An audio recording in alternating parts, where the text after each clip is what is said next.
तो ये एक अलग सेगमेंट है जो आप करते हो। और इसके अलावा जो बाहर जाने वाले बच्चे होते हैं, उनका एक अलग सेगमेंट है। उनका थॉट प्रोसेस आपके थॉट प्रोसेस से कैसे डिफरेंट है वो बताता हूँ। 2.5 लाख से 3 लाख बच्चे जो बाहर जा रहे हैं इन सारी कंट्रीज में, वो एक्चुअली क्या सोच करके जाते हैं, उनके थॉट प्रोसेस का क्या सेक्शन है।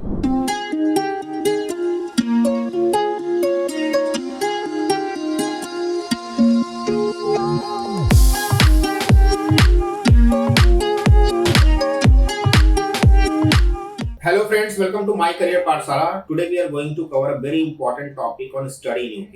Why study in UK? आप क्यों जाना चाहते हैं? इसका जवाब आज के वीडियो में हम लोग देखेंगे। क्या होता है जब इंडिया में आप अपना 10th और 12th कंप्लीट कर रहे होते हो, तो शुरू से ही जो साइकोलॉजी है वो इस तरीके से बिल्डअप होती है कि आपको कई सारे स्टूडेंट्स चार्टर्ड अकाउंटेंसी में अपना करियर देखते हैं। कुछ स्टूडेंट्स आईआईटी जेईई का प्रिपरेशन करते हैं, इंजीनियरिंग करना चाहते हैं। उसमें से कुछ स्टूडेंट्स है जो नीट का प्रिपरेशन करते हैं, एमबीबीएस एज ए प्रोफेशन अपना सेलेक्ट करना चाहते हैं।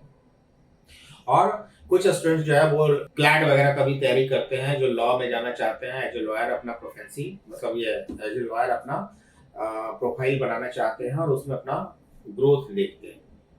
तो ये कुछ करियर प्रॉस्पेक्ट्स है जो इंडिया में आप देखते हो। इस अपार्ट फ्रॉम दिस कुछ लोग बैंकिंग सेक्टर्स में भी जाते हैं। गवर्नमेंट जॉब्स का करने का मतलब ऑल टुगेदर बहुत ज्यादा क्रेज होता है, जिसको लेकर के आप कॉम्पिटिटिव एग्जाम की तैयारियों में करते हो। लेकिन जो पासिंग रेट है, जो सेक्शन रेट है, वो ओनली लेस देन इवन 5%, क्योंकि जो मैक्सिमम बच्चे अगर नीट का ही एग्जाम्पल ले लिए तो 18 लाख बच्चे अपीयर होते हैं और 80,000 की सिर्फ सीट्स है, including management quota and scholarship seats.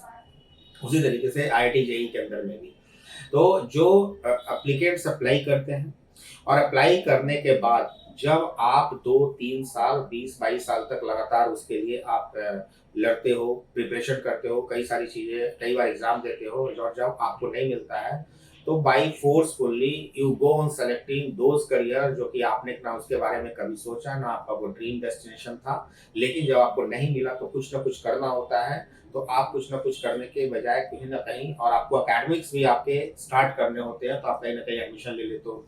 जैसे जिनका आईआईटी जे नहीं होता है वो किसी तरीके के जो डायरेक्ट एडमिशन मिल रहे होते हैं इंजीनियरिंग कॉलेज में, वहाँ 7-8 लाख रुपए 10 लाख रुपए देकर एडमिशन ले लेते हैं।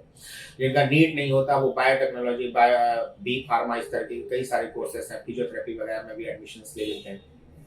ठीक है। उसके बाद अपार्ट फ्रॉम ऑल दीज, अगर आपका क्लैट वगैरह में प्रिपरेशन नहीं होता या कहीं नहीं कर पाते हो, या तो कहीं भी लॉ में एडमिशन ले लिया, फिर उसके बाद फिर उसकी अलग से तैयारी कर लेते हो। तो ये एक अलग सेगमेंट है जो आप करते हो। और इसके अलावा जो बाहर जाने वाले बच्चे होते हैं, उनका एक अलग सेगमेंट है। उनका थॉट प्रोसेस आपके थॉट प्रोसेस से कैसे डिफरेंट है वो बताता हूँ।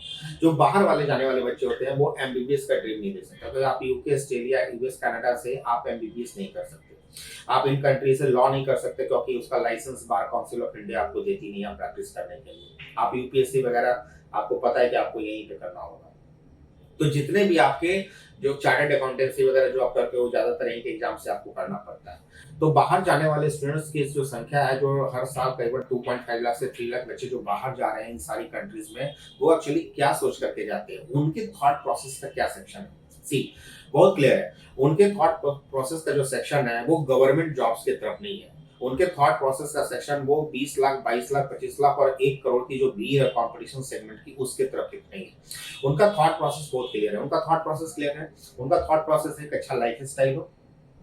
उनका थॉट प्रोसेस हो कि एक अच्छा रिसर्च ओरिएंटेड या बिजनेस ओरिएंटेड कोर्स करे जिसमें ड्यूरेशन कम लगे, पैसा इन्वेस्ट हो, ड्यूरेशन कम लगे, और कम ड्यूरेशन के अंदर में उनका अर्निंग्स जो हैंड है वो हैंडसम सैलरी के रूप में उनको एज ए रिवार्ड में मिले।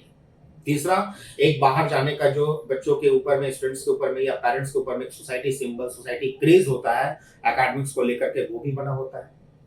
तो कई सारे जो स्टूडेंट्स जो 18, 19, 12 पास करने के बाद जो बाहर में यूएस, यूके, ऑस्ट्रेलिया, कनाडा में जो डिप्लोमा कोर्सेज या ग्रेजुएशन लेवल के कोर्सेज के लिए बाहर चले जाते हैं, वो 20-22 साल की उम्र में, यानी आप ऐसे करें, ऐसा समझ लीजिए कि जो स्टूडेंट्स इंडिया में लगातार 26-27 साल की उम्र तक प्रिपरेशन कर रहे होते हैं और अपने पेरेंट्स के ऊपर में टोटली डिपेंडेंट होते हैं, और वही जो बच्चा 12th करने के बाद अपना एकेडमिक करियर इन कंट्रीज में चला जाता है, तो 26-27 के उम्र में आते आते वो कम से कम 40 to 50 लाख रुपीस अर्न कर चुका होता है।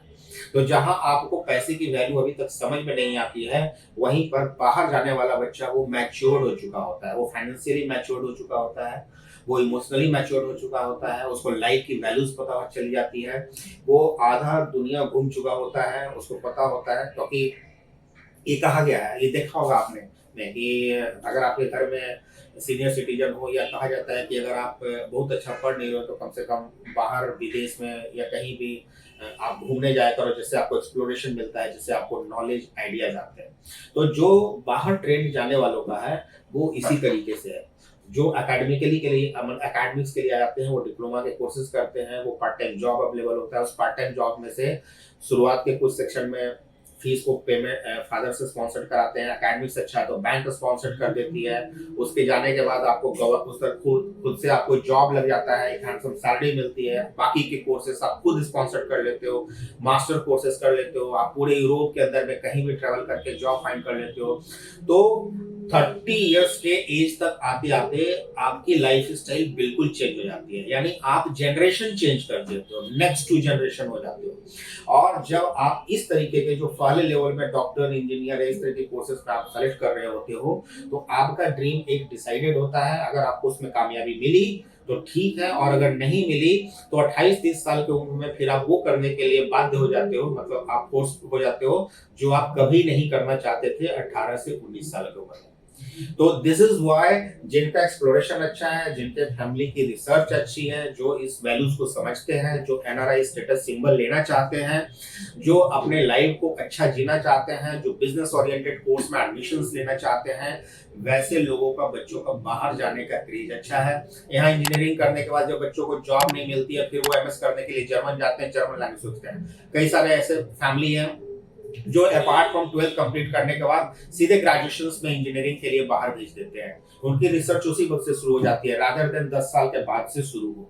तो दिस इज व्हाई कि आप जब बाहर जा रहे हो तो बाहर जाने का क्रेज इतना इंपॉर्टेंट है। तो जो रिसर्च आपको 27-28 इयर्स में करने पड़े, why not today after completing 12th, why not today after completing 10th, कि अभी से ही इसकी तैयारी स्टार्ट कर दी जाए।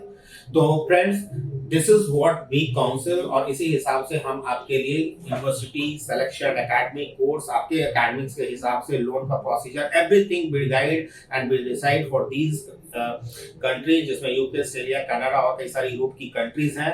तो आपको अगर बाहर जाने का प्लान करना है, अपने फ्यूचर को सेट करना है, एकेडमिक मतलब एक्सपोनेंशियल ग्रोथ के रूप में अगर आपको करियर को शो करना है, आप रुकना नहीं चाहते, ठहरना नहीं चाहते, क्राउड का पार्ट नहीं होना चाहते, तो नीचे दिए गए नंबर पर आप संपर्क कर सकते हैं। माई करियर पाठशाला ओवरसीज आपकी इसमें जरूर मदद करेगा, और हमारे चैनल को सब्सक्राइब कर लीजिए। बने रहिए माई करियर पाठशाला के साथ, all latest updates for all this country. Till then keep liking and keep subscribing. Thank you so much.